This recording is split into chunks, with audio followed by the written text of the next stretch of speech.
স্বাধীন বাংলা বেতার কেন্দ্র থেকে চরমপত্র পাঠ করতেন কে? এম.আর আখতার মুকুল। মুজিবনগর সরকারের ত্রাণ ও পুনর্বাসন মন্ত্রী কে ছিলেন? এইচ.এম. কামরুজ্জামান। বাংলাদেশের সর্বোচ্চ পর্বতশৃঙ্গ কোন জেলায় অবস্থিত? সঠিক উত্তর বান্দরবান।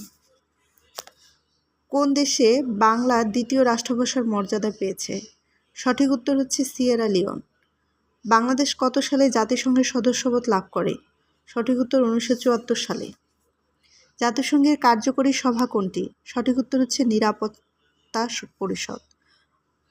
পরবর্তী প্রশ্ন, ভৌগোলিকভাবে গুরুত্বপূর্ণ কোন একটি কাল্পনিক রেখা বাংলাদেশের উপর দিয়ে গেছে?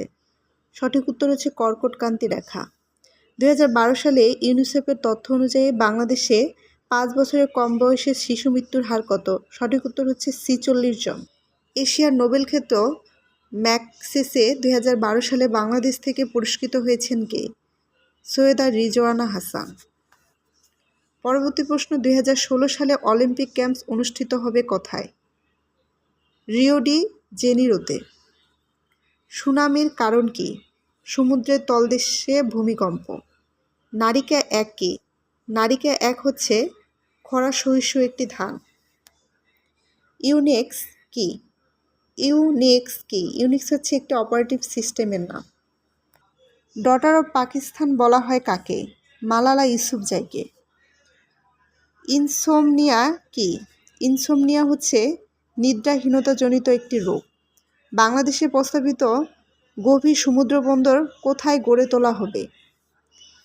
এখানে সঠিক উত্তরটি নেই। সঠিক উত্তর হচ্ছে বাংলাদেশে 3টি সমুদ্র বন্দর রয়েছে, চট্টগ্রাম, মংলা এবং পায়রা।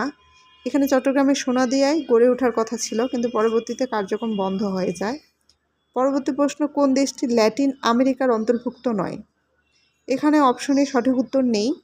এখানে হচ্ছে ল্যাটিন আমেরিকার অন্তর্ভুক্ত 4টি দেশই ল্যাটিন আমেরিকার অন্তর্ভুক্ত। এই প্রশ্নটি ভুল। রাষ্ট্রপতি মোহাম্মদ আব্দুল হামিদ অ্যাডভোকেট বাংলাদেশের কততম রাষ্ট্রপতি? তিনি বাংলাদেশের 21তম রাষ্ট্রপতি। বর্তমানে 22তম রাষ্ট্রপতি মোহাম্মদ শাহাবুদ্দিন। কোন তারিখে উত্তর গোলার্ধের দিন সবচাইতে বড় এবং রাত সবচাইতে ছোট হয়? 21শে জুন। কোনটি সংক্রমণে যক্ষ্মা রোগ হয়? কোনটি সংক্রমণে যক্ষ্মা রোগ হয়? ব্যাকটেরিয়ার। সার্কভুক্ত কোন দেশে বিশ্ববিদ্যালয় নেই? সঠিক উত্তর হচ্ছে সার্কভুক্ত 8টি দেশে মালদ্বীপে কোনো বিশ্ববিদ্যালয় ছিল না, কিন্তু বর্তমানে 2011 সালে এখানে একটি বিশ্ববিদ্যালয় স্থাপন করা হয়েছে। পরবর্তী প্রশ্ন, সাবাস বাংলাদেশ ভাস্কর্যটির শিল্পী কে? সঠিক উত্তর হচ্ছে নিতুল কুণ্ড। পানির ঘনত্ব সবচাইতে বেশি কোথায়? সবচাইতে বেশি হচ্ছে 4 ডিগ্রি সেলসিয়াস তাপমাত্রায়। লৌহ মানবী হিসেবে খ্যাত সাবেক ব্রিটিশ প্রধানমন্ত্রী মার্গারেট থেচার মৃত্যুবরণ করেন কত তারিখে? সঠিক উত্তর হচ্ছে 18 এপ্রিল 2013 সালে। CIRDAP এর সদর দপ্তর কোথায় অবস্থিত? সঠিক উত্তর হচ্ছে ঢাকা।